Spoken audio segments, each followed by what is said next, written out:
नमस्कार दोस्तों, स्वागत है आपका अपने चैनल जिसका नाम है केवल एग्जाम।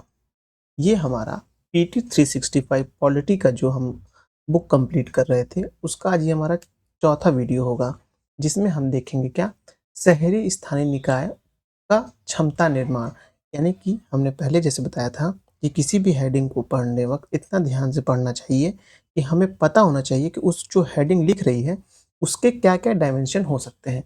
अब जैसे इसी हेडिंग में लिखा हुआ है कि शहरी स्थानीय निकायों का क्षमता निर्माण, जो शहर के क्षेत्र होते हैं, हाँ, उसमें जो स्थानीय निकाय, नगर पालिका, नगर महानगर ये सब जो होते हैं, उनका जो निर्माण करने की क्षमता क्या-क्या हो सकती है, उसके बारे में इस हेडिंग में दिया होगा। ऐसे हम एक अनुमान लगाते हैं किसी भी हेडिंग को पढ़ते वक़्त, जिससे हमें पता ये चले कि जब हम एग्ज़ाम टाइम में बैठें और जब कोई प्रश्न को पढ़ें, तो हमें उस प्रश्न को पढ़ते ध्यान आना चाहिए कि हमारे नोट्स, हमारी बुक्स या हमने जो पॉइंट को हाइलाइट करते वक़्त पढ़ा था, उसमें ये कहाँ से पूछ रहा है।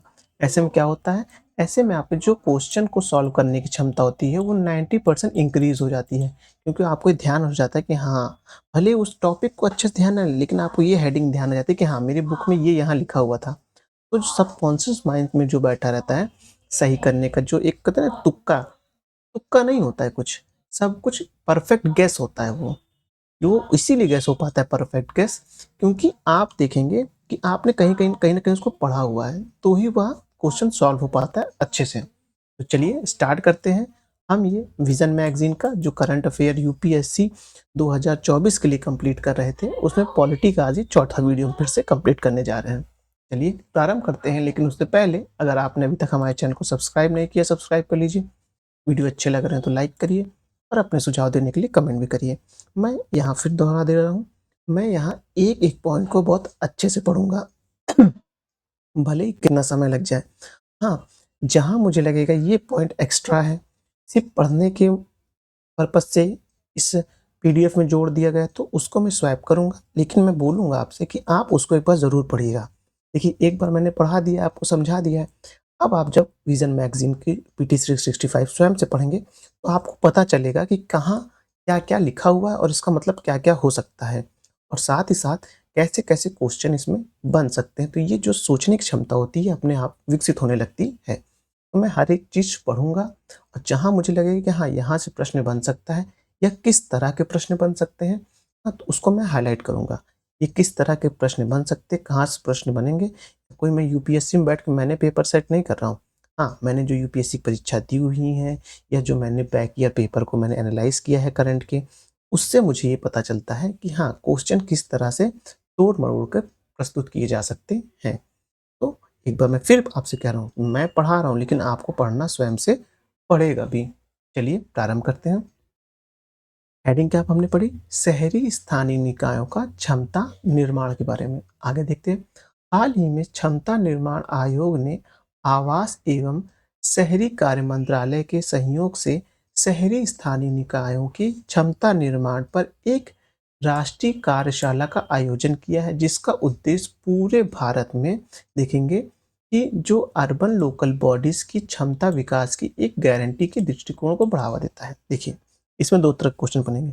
पहले जो पूछेगा किस मंत्रालय ने दिया है, तो यह शहरी एवं कार्य क्षेत्र मंत्रालय ने इसके बारे में दिया हुआ है।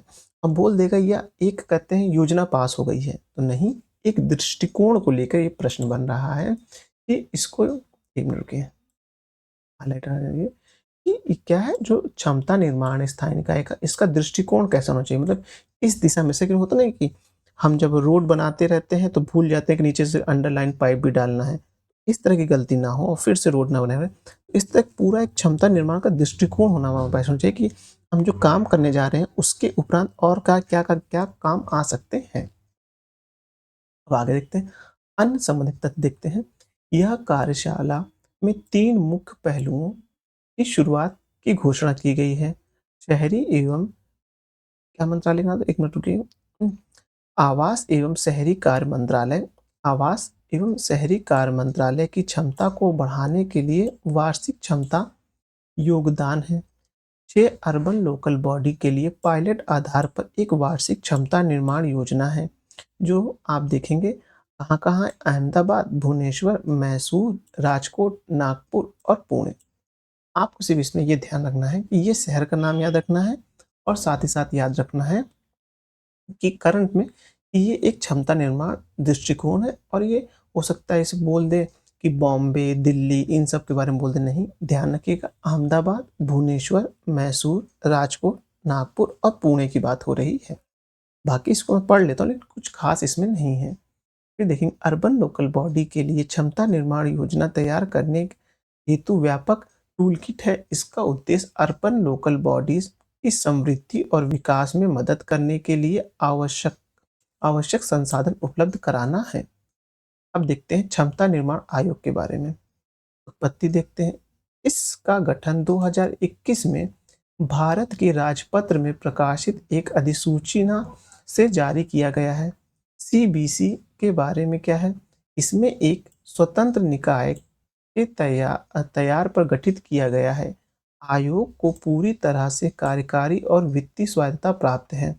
यह राष्ट्रीय सिविल सेवा क्षमता निर्माण कार्यक्रम है जो मिशन कर्मयोगी का प्रमुख घटक है। मिशन कर्मयोगी जो होता है वो सिविल सर्विसों के जो सिविल सर्विस पर्सन होते हैं उनके लिए एक कार्य योजना तैयार की गई थी 2020 या 21 में तैयार की गई थी, तो उसी का ये एक भाग है। कार्मिक और प्रशिक्षण विभाग द्वारा आयोग की सहायता दी जाती। उद्देश्य क्या है? सहयोगात्मक और साझा नजरिया अपनाते हुए विश्वसनीय और समान दृष्टिकोण वाले क्षमता निर्माण को आकार देना। संरचना देख लेते हैं। अध्यक्ष और 2 सदस्य होंगे जिसमें एक सचिव, भारत सरकार के संयुक्त सचिव ग्रेड का एक अधिकारी और अध्यक्षता वाले आंतरिक सचिवालय द्वारा प्रदान किया जाता है। फिर देखते हैं कार्य और जिम्मेदारी। सरकारी विभागों, संगठनों और एजेंसियों के साथ उचित समन्वय स्थापित करना ताकि क्षमता और सुधार को साझा संसाधनों के निर्माण के लिए एक सामंजस्यपूर्ण व एकीकृत दृष्टिकोण विकसित हो सके। लक्ष्य की प्राप्ति के साथ साथ सिविल सेवा की स्थिति पर भी हर साल मानव संसाधन रिपोर्ट तैयार करना है। सरकारी सेवा में कार्यरत मानव संसाधन एक ऑडिट करना है।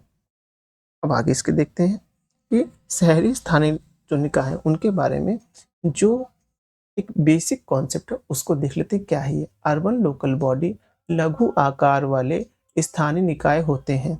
ये एक निश्चित या परिभाषित आबादी वाले शहर या कस्बों को प्रशिक्षण या प्रतिबंधित करते हैं।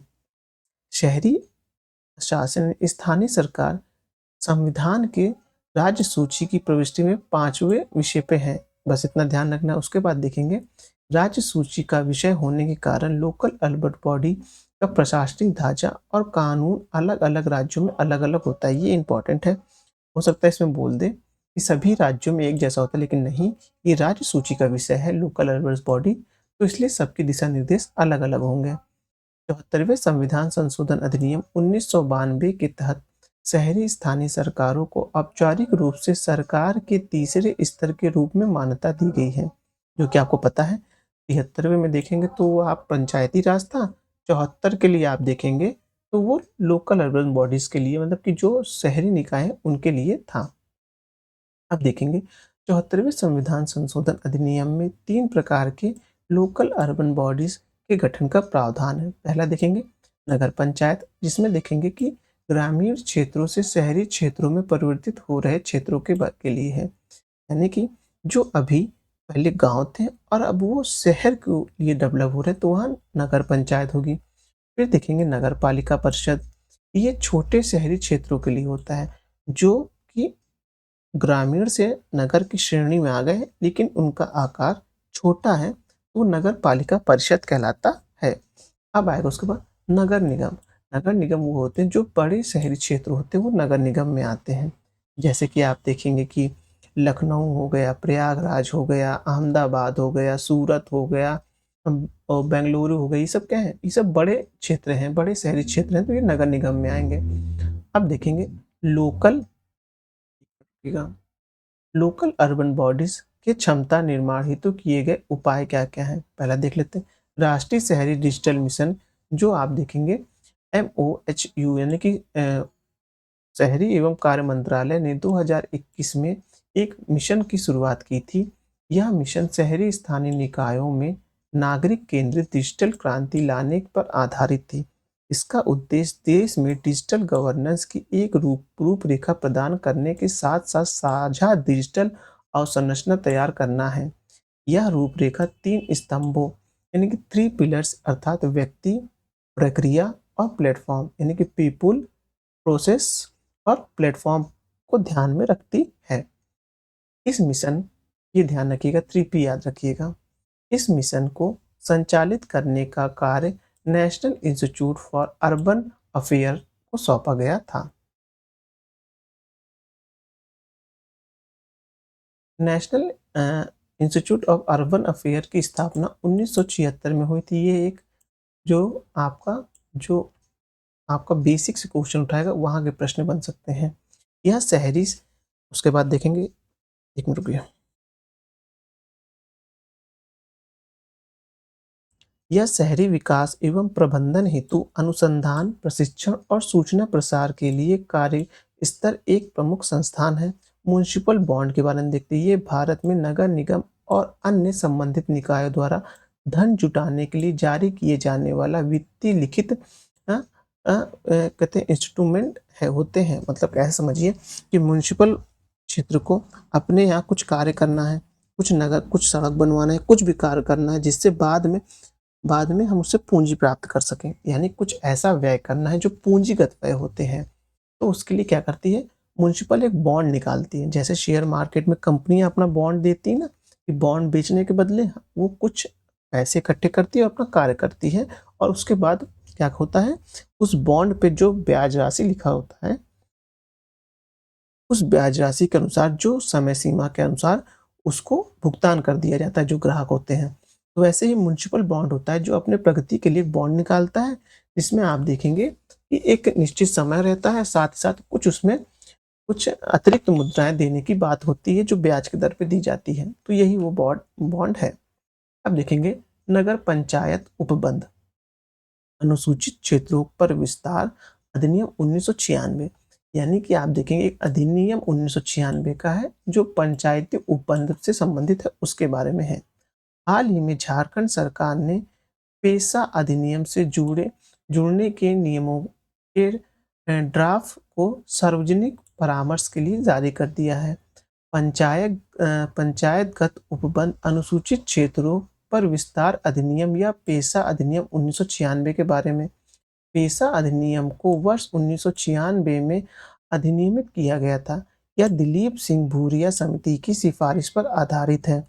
इसका उद्देश्य जनजाति समुदाय पर सशक्तिकरण करना और उन्हें मुख्य धारा में लाना है। यह पंचायतों से संबंधित संविधान के भाग 9 के उपबंध का कुछ संशोधन और अपवाद के साथ अनुच्छेद 244(1) के अंतर्गत पंचायती अनुसूची आने वाले 10 राज्यों के क्षेत्र का विस्तार करता है। पेशा राज्य विधानसभा को इस संबंध में कानून बनाने का अधिकार देता है। वर्तमान में 10 राज्य आंध्र प्रदेश, छत्तीसगढ़, गुजरात, हिमाचल प्रदेश, झारखंड, मध्य प्रदेश, महाराष्ट्र, उड़ीसा, राजस्थान और तेलंगाना में 5वीं अनुसूची वाले क्षेत्र में मौजूद है। इन 10 राज्यों में से 8 राज्य झारखंड और उड़ीसा को छोड़कर अपने राज्यों से संबंधित पंचायती राज अधिनियम के तहत अपने राज्य पेशा नियमों को तैयार व अधिसूचित करते हैं। पंचायती राज मंत्रालय पेशा अधिनियम के प्रावधानों के क्रियान्वयन हेतु नोडल मंत्रालय है। पेशा अधिनियम को संविधान के भीतर संविधान कहा जाता है, यानी कि पेशा अधिनियम क्या है, संविधान के भीतर भी एक संविधान है। पर उसके बारे में कुछ पेशा के अंतर्गत ग्राम सभा की मुख्य शक्तियां क्या ये देख लेते हैं। भूमि अधिग्रहण के मामले में, 1 मिनट रुकिए मैं और साइड कर दूं तब दिखने लगेगा, ये दिख रहा है ना। हाँ, भूमि अधिग्रहण के मामले में अनिवार्य परामर्श की शक्ति अनुसूचित क्षेत्रों में दूसरे लोगों द्वारा भूमि की खरीद को रोकने और बेचे गई हस्तांतरित भूमि पर भी फिर से कब्जा दिलाने की शक्ति है। फिर देखेंगे सामाजिक क्षेत्रों में कार्यरत तथा स्थानीय योजनाओं से संबंधित संस्थाओं एवं कार्मिकों पर नियंत्रण की शक्ति। लघु जल निकायों के प्रबंध और गौण वन उपज के स्वामित्व की शक्ति। शराब की बिक्री खपत को विनियमित और प्रबंधित करने, ग्रामीण बाजारों के प्रबंध एवं अनुसूचित जनजाति को दिए जाने वाले ऋण को नियंत्रित करने की शक्ति है। विकसित परियोजनाओं के कारण प्रभावशाली लोगों को पुनर्विकास और पुनर्बहाली पर गौण खनिज हेतु पूर्वक्षर लाइसेंस खनन पट्टे की मंजूरी भी है इसमें। अब देखेंगे पेशा अधिनियम 1996 की जो आया था उसकी विशेषताएं देखेंगे। परंपरागत कानून की अनुरूप पंचायतों से संबंध में राज्यों द्वारा बनाए गए कानून परंपरागत कानून सामाजिक और धार्मिक प्रथाओं एवं समुदाय के संसाधनों की परंपरागत प्रबंध पद्धतियों के अनुरूप है। फिर देखें ग्राम सभा, प्रत्येक ग्राम की एक ग्राम सभा होगी। यह ऐसे व्यक्ति से मिलकर बनेगी जिसका नाम ग्राम पंचायत ग्राम सभा की जिम्मेदारी क्या है ये देखते हैं।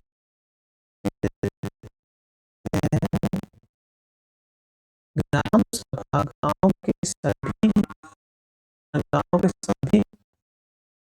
के उपयोग संबंधित प्रमाण पत्र जारी करती है। ग्राम सभा के पास सभी सामाजिक क्षेत्रों और स्थानीय योजनाओं से संबंधित एवं पदाधिकारियों को नियंत्रित करने की शक्ति होती है। प्रत्येक ग्राम सभा के लोगों की परंपरागत और ऋणियों, उनकी सांस्कृतिक पहचान, समुदाय और संसाधनों पर विवाद निपटान के रूढ़ी जाल ढंग का संरक्षण और परीक्षण करने के लिए समक्ष होगी। आरक्षण देखते हैं। प्रत्येक पंचायत में अनुसूचित जनजाति के लिए समुदाय की आबादी के अनुपात से न्यूनतम 50% सीटों का आरक्षण होगा, जो सभी स्तरों पर पंचायतों के अध्यक्ष के साथ उपबंधित होगा। अब देखेंगे 5वीं और 6ठी अनुसूची के बारे में देखेंगे। आधार देख लें, 5वीं अनुसूची और 6ठी अनुसूची। संवैधानिक प्रावधान देख लेते क्या है। अनुच्छेद 244(1) में देखेंगे तो 5वीं अनुसूची के प्रावधान में असम, मेघालय, त्रिपुरा और मिजोरम को छोड़कर किसी भी राज्य के अनुसूचित जाति एवं अनुसूचित जनजाति के प्रशासन व नियंत्रण के लिए लागू होगा। फिर देखेंगे 6ठी अनुसूची। अनुच्छेद 244(2) और अनुच्छेद 275(1) में असम, मेघालय, त्रिपुरा और मिजोरम के जनजातीय क्षेत्रों के प्रशासन के लिए प्रावधान है। परिषद का गठन राज्य विधानमंडल के अधिनियम द्वारा होगा और संविधान द्वारा उपबंधित स्वशासी जिला परिषद। अब स्वायत्तता देख लेते हैं। पंचायत उपबंध अनुसूचित क्षेत्रों तक विस्तार अधिनियम 1996 में 5वीं अनुसूची वाले क्षेत्रों में रहने वाले लोगों के लिए ग्राम सभा के माध्यम से स्वशासन। फिर आगे देखेंगे 5वीं अनुसूची के तहत जनजाति सलाहकार परिषद के पास केवल सलाहकारी परिषद होगी। और उसके बाद देखेंगे ये जो होगा आप 5वीं अनुसूची में देखेंगे। अब उसके बाद 6ठी अनुसूची में देखते हैं क्या क्या बातें की गई हैं। संविधान द्वारा उपबंधित स्वशासन जिला परिषद 5वीं अनुसूची की तुलना में अधिक स्वायत्तता प्राप्त करना। एडीसी को जनजाति सलाहकार परिषद की तुलना में अधिक शक्ति प्राप्त करना है। यानी ये जो दिया हुआ है मोटी मोटा आप इसको देख लीजिए एक बार। मैंने चिन्हित कर दिए हैं कहाँ से। देखिए 5वीं अनुसूची में पूछेगा क्या बात की गई है, वो पूछेगा किस किस राज्य के बारे में भी दी गई है। 6वीं अनुसूची के बारे में दी गई क्या क्या जो राज्य के बारे में क्या क्या और हो सकता है इसके बारे में है। बस इतना देखना, ज्यादा नहीं देख, ज्यादा डीप में जाएंगे तो फिर डीप में ही रह जाएंगे। तो चलो ऊपर से क्वेश्चन पूछ दिया, आप ऊपर का तो कुछ समझे नहीं, नीचे का डीप ही पढ़ते रह गए, तो इतना पढ़ने की जरूरत नहीं है। अभी समय कितना हो रहा है, 19 मिनट ही हुए हैं। देखिए ये चैप्टर भी खत्म हो जाएगा मुश्किल से 40 में। अन्य महत्वपूर्ण जो सुर्खियां हैं उनके बारे में देख लेते हैं। राज्यसभा के उपसभापति का पैनल देख लेते हैं क्या है। राज्यसभा के राज्यसभा के सभापति ने राज्यसभा के उपसभापति के एक पैनल का गठन किया है। इसकी विशेषता यह है कि इसमें सभी सदस्य महिलाएं हैं। ये इम्पोर्टेंट है कि ये मैं इसलिए इसको इम्पोर्टेंट कर देना चाह रहा हूँ कि राज्यसभा के उपसभापति का एक पैनल गठन हुआ है, जिसमें आप देखेंगे कि राज्यसभा के सभापति ने राज्यसभा में उपसभापति के एक पैनल गठन किया है, जिसकी विशेषता ये है इसमें सभी महिलाएं हैं। तो ये क्वेश्चन यहाँ से बनेगा, हो सकता है इसमें बोल देगा कि 99% महिलाएं हैं या 2/3 महिलाएं हैं या 1/3 महिलाएं हैं, तो गलत है। इसमें सभी महिलाएं हैं, क्योंकि यूपीएससी में अक्सर लोग पढ़ते हैं जो आ रहे हैं केवल सभी वाले वाक्य क्या होने चाहिए, वो गलत ही माने जाते हैं। इसको थोड़ा सा ध्यान रखिएगा बस कि ये गलत नहीं, सभी ये क्वेश्चन सही है। राज्यसभा के नियमों के तहत सभापति राज्यसभा है।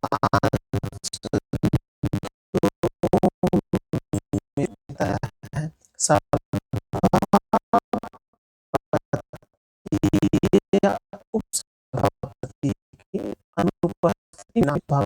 हालांकि सभापति और उपसभापति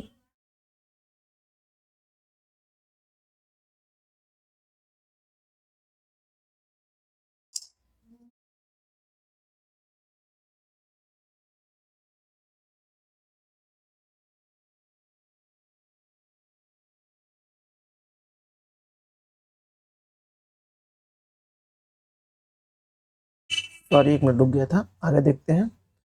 पद रिक्त होने की स्थिति में वे सदन की अध्यक्षता नहीं कर सकते हैं। अब है ऐसी स्थिति में राष्ट्रपति सभापति के कर्तव्यों का निर्वहन करने के लिए राज्यसभा के लिए एक सदस्य की को नियुक्त करते हैं। अब आगे देखेंगे, सदन की अध्यक्षता करते समय उनके पास सभापति के समान शक्ति होती है और उपसभापतियों का एक नया पैनल नामित होने तथा वह पीठासीन रहता है। बस ये देख लीजिए। अब आगे देखेंगे, संसद सत्र के बारे में देखेंगे। भारत के संविधान में विशेष सत्र शब्दावली का उल्लेख नहीं है। ये बहुत इंपॉर्टेंट है, क्योंकि अभी विशेष सत्र बुलाया गया था जब G20 की मीटिंग के बाद। तो आप देखेंगे कि ऐसा कोई विशेष सत्र के बारे में संविधान में उल्लेख नहीं है। ये प्रश्न जरूर बनेगा, मैं बता रहा हूँ, क्योंकि यह इम्पोर्टेंट है। यह शब्दावली कभी कभी उन सत्रों के लिए उपयोग किए जाते हैं जिन्हें सरकार विशेष अवसरों के लिए आहूत करती है। संविधान के अनुच्छेद 85 में एक वर्ष में कम से कम 2 बार संसद की बैठक का प्रावधान किया गया है।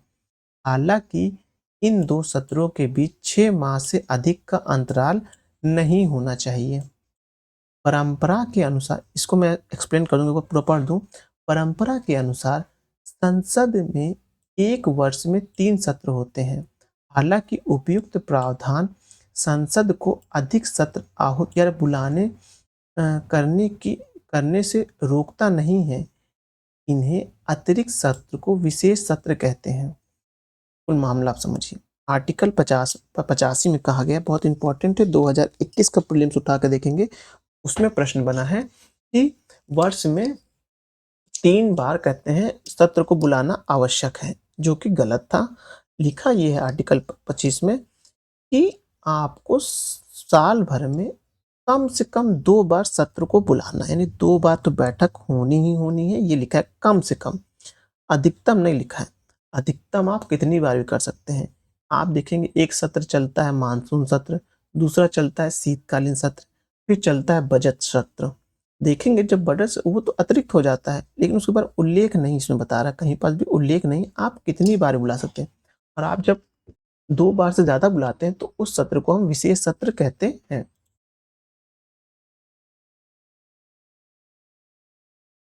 अब देखेंगे राष्ट्रपति के लिए उपयुक्त उन्मुक्तियां जो होती हैं उनके बारे में देखेंगे। सुप्रीम कोर्ट ने हाल ही में सुप्रीम कोर्ट ने कहा है कि सरकार केवल राष्ट्रपति के नाम पर अनुबंध होने के कारण कानूनी प्रावधानों से छूट का दावा नहीं कर सकती है। मतलब कि कहने का मतलब ये है कि सरकार केवल राष्ट्रपति के काम, जो हर जगह आप देखेंगे तो प्रधानमंत्री तो मुख्य चेहरा होते हैं, लेकिन जो हस्ताक्षर होते हैं वो सारा का सारा काम भारत के राष्ट्रपति के नाम पर होता है। उसमें कोई कानूनी जो प्रावधान है उसमें कोई छूट नहीं पा सकता है। कोर्ट ने कहा है संविधान के अनुच्छेद 299 सरकार को वैधानिक कानूनों के उल्लंघन की शक्ति नहीं देता है। संविधान का यह अनुच्छेद राष्ट्रपति या राज्यपाल के नाम पर संघ या राज्य द्वारा किए गए अनुबंध से संबंधित है। भारत सरकार का अनुच्छेद 361 देश के राष्ट्रपति और राज्यपाल को उन्मुक्तियों की सुरक्षा प्रदान करता है। राष्ट्रपति को राज्यपाल के पद पर रहते हुए किए गए कार्यों एवं कर्तव्यों के लिए अदालती जांच से छूट प्राप्त है। राष्ट्रपति के आचरण और समीक्षा तभी की जा सकती है जब संसद का कोई सदन अनुच्छेद 161 के तहत राष्ट्रपति पर आरोप की जांच के लिए अदालत या प्राधिकरण या अन्य निकायों को नामित करता है।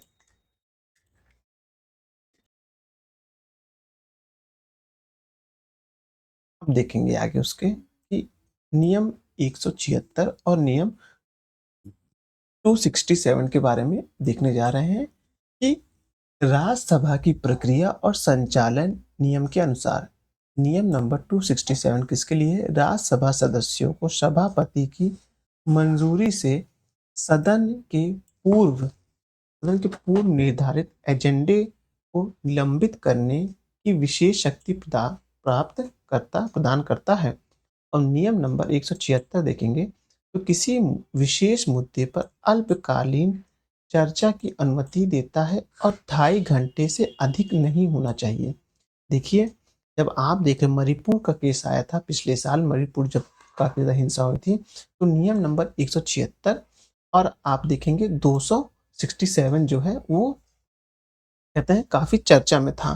तो आपको ध्यान होना चाहिए कि जो वर्तमान में केंद्र सरकार है वह चाह रही थी कि नियम संख्या 176 के माध्यम से चर्चा हो, लेकिन जो विपक्षी दल था वो चाह रहा था कि नियम नंबर 267 से चर्चा हो, जिससे पूर्वकालीन मतलब कि पूरा समय दिया जाए चर्चा के लिए। लेकिन जो विपक्षी दल है मतलब केंद्र की सरकार है वो चाह रही थी कि वो 2.5 घंटे से ज्यादा चर्चा ना हो इस बारे में। तो तब ये नियम जो है ये जो मुद्दे में थे सॉरी। अब देखते हैं स्थगन प्रस्ताव के बारे में।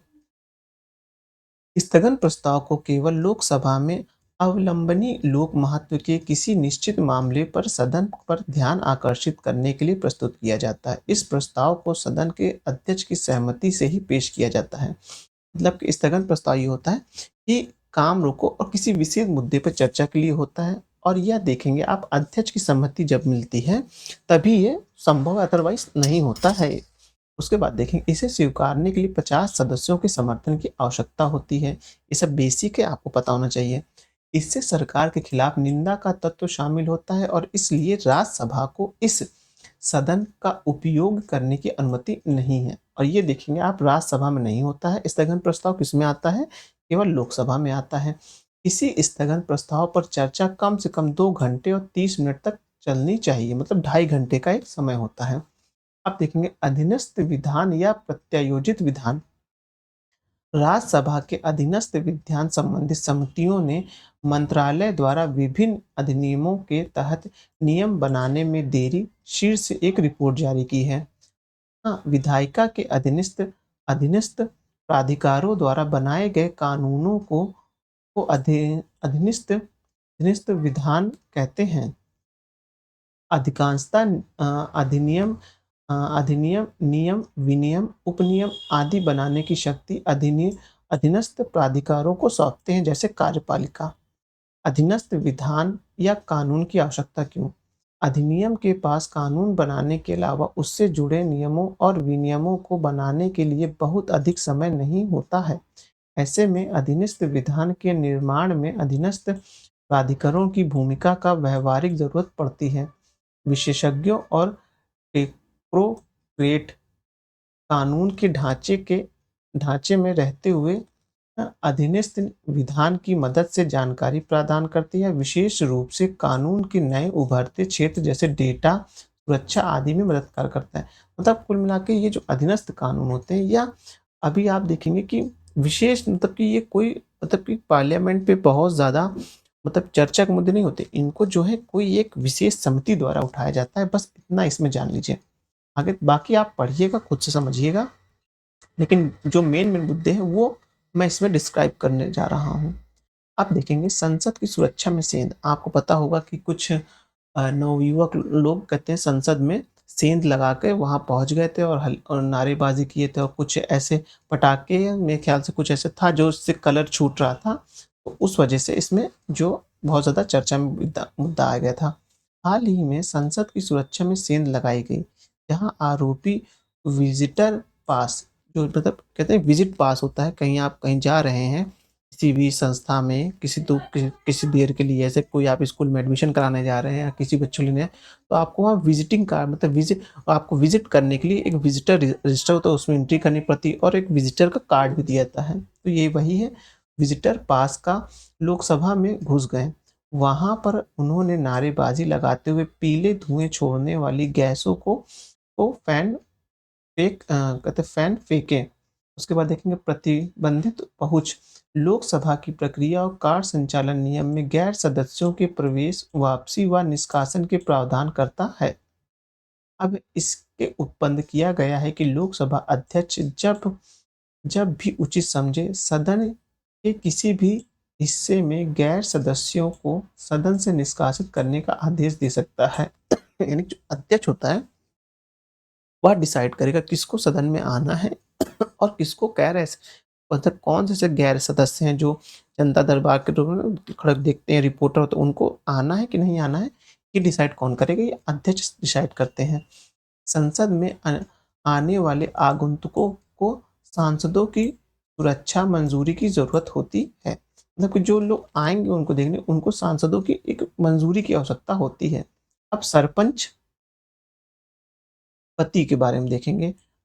ये वही है कॉन्सेप्ट आ रहा है पढ़ने पर, जो आपने अभी वेब सीरीज आई थी, कौन फुलेरा गांव क्या नाम था, ऐसे कुछ पंचायत, हाँ ना, उसमें आप देखेंगे सरपंच पति का कॉन्सेप्ट दिखाया गया है। संसदीय स्थायी समिति ने कहा है कि निर्वाचित महिलाओं को प्रशिक्षण करने या सशक्त करके पंचायत पति या प्रधान पति वाली व्यवस्था पर समाप्त की जानी चाहिए। यह व्यवस्था उस प्रथा को संदर्भित करती है जिसमें निर्वाचित महिला के प्रति उनके लिए प्रॉक्सी के रूप में कार्य करते हैं, वास्तविक राजनीतिक निर्णय लेने की शक्तियों का उपयोग करते हैं। बाकी ये जो आरक्षण संबंधित है कि कब कब कितना किस संविधान संशोधन के माध्यम से आया, किस भाग में है, अनुच्छेद है, 50% आरक्षण की मंजूरी दी गई है। और भारत में महिला रिपोर्ट जो देखें 2022 के अनुसार 31.8 लाख से अधिक निर्वाचित प्रतिनिधित्व हैं, लेकिन 2023-24 की रिपोर्ट देखेंगे तो ये करीबन 46% हो गया, जिसको इसमें लिखा हुआ है। इसमें देख ये क्या है, नया टॉपिक अब है शहरी स्थानीय निकाय में पिछड़े वर्गों के लिए आरक्षण। देखिए लोकल अर्बन बॉडीज जो होती हैं उसके लिए पिछड़े वर्ग के आरक्षण के लिए बात की गई। अभी लोकल अर्बन बॉडीज हम लोग पर पढ़े थे, एक बार फिर यहाँ सनसनी निगाह से देख लेते हैं। हरियाणा मंत्रिमंडल ने राज्य पिछड़ा वर्ग आयोग की रिपोर्ट को स्वीकार कर लिया है। यह रिपोर्ट शहरी स्थानीय निकायों को पिछड़े वर्ग ब्लॉक ए श्रेणी के लिए आरक्षण के अनुपात का उल्लेख करती है। अनुच्छेद 243 में देखेंगे के अनुसार राज्य विधानमंडल पर नागरिकों के पिछड़े वर्ग के पक्ष में किसी भी नगर पालिका में सीटों के आरक्षण या नगर पालिका के अध्यक्ष पद के आरक्षण के लिए प्रावधान करने से कोई रोक नहीं है। बाकी इसमें और कुछ नहीं है, इसको आप ड्रॉप कर सकते हैं, इससे प्रश्न नहीं आएंगे। जो आएंगे लोकल अर्बन बॉडीज के लिए हमने पहले ही कर लिया है। चलिए वीडियो यहीं समाप्त करते हैं। अब कल जो हम लोग देखेंगे वो देखेंगे एक नए सब्जेक्ट से स्टार्ट होगा। नए सब्जेक्ट मतलब नया टॉपिक से केंद्र राज्य संबंध के बारे में दिया रहेगा। केंद्र राज्य संबंध से सहकारी समिति की बात में आती है। केंद्र राज्य संबंध किस लिए होते हैं, कहाँ से लिए गए हैं, केंद्र राज्य संबंध में यूनियन का कॉन्सेप्ट आता है। केंद्र कितना पैसा देगी, क्या राजस्व के वित्तीय मामले आते हैं। फिर देखेंगे कि आर्टिकल आप 356 के तहत राज्यों में राष्ट्रपति शासन लगा, इस तरह कुछ पढ़ेंगे तो आपको पता चलेगा क्या क्या इसमें टॉपिक दिया हुआ है। पहला ही टॉपिक आप देखेंगे राज्यपाल की भूमिका क्या है। अभी दिल्ली में बहुत विवाद में रहा था, बंगाल में विवाद में रहा था। तो ये सब भूमिका आपको पता होनी चाहिए, जिससे आपको रिकॉल करने में आसानी होगी कि क्या पढ़ना है, क्या छोड़ना है इससे। उसके बाद सेकंड टॉपिक है सहकारी संघवाद। वही सहकारी संघवाद क्या है कि केंद्र राज्य संबंध के बारे में है। हाँ, किस लिए है, क्षैतिज संबंध कैसे हो सकते हैं, कौन-कौन सी समितियाँ बनी हैं, क्या-क्या अब तक के उल्लेख हो चुके हैं। तो ये सब सहकारी संघवाद में आ जाएगा। फिर अंतर्राज्यीय सीमा विवाद, जैसे आपने देखा था कि बिहार की सीमा उत्तर प्रदेश से लगती है, मध्य प्रदेश से लगती है, तो उस सीमा को विवाद के लिए अंतर्राज्यीय सीमा विवाद, फिर जल विवाद भी आ जाता है। तो ये सब उसी के अंतर्गत आ जाएगा। एक मैप के माध्यम से इसमें समझाया गया है। ये देखिए अंतर जल विवाद, जानते हैं आप पौंडीचेरी, कर्नाटक, केरल, तमिलनाडु, ये सब कावेरी नदी को लेके विवाद में अक्सर रहते ही हैं। अब जब से तेलंगाना बन गया, ये भी कहते हैं इसमें आ गया है। तो ये अंतर्राज्यीय जल विवाद के लिए सरकार ने क्या किया है, क्या संवैधानिक प्रावधान है, ये सब इसमें आएँगे।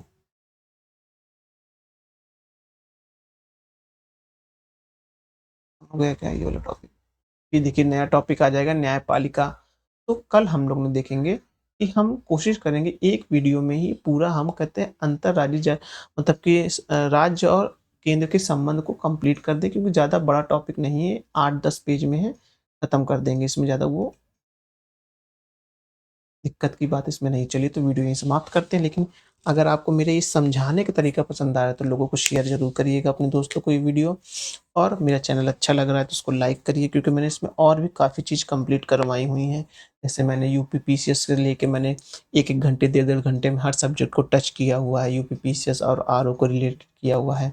अभी मैं इसमें प्रारंभ करने जा रहा हूँ यूपीएससी में जो सब्जेक्ट को टच करने वाला, कि किस पोर्शन का क्विक रिवीजन हो सकता है, जैसे कि इकोनॉमिक्स का, पॉलिटी का, हिस्ट्री का, क्या-क्या हो सकता है, उसको मैं टच करने का अभी थोड़ा संसाधन की कमी होने की वजह से नहीं हो पा रहा है। अदरवाइज़ मेरे पास भी मतलब कि मेरे जो नोट्स हैं वो मेरे पास हैं, सब कुछ है।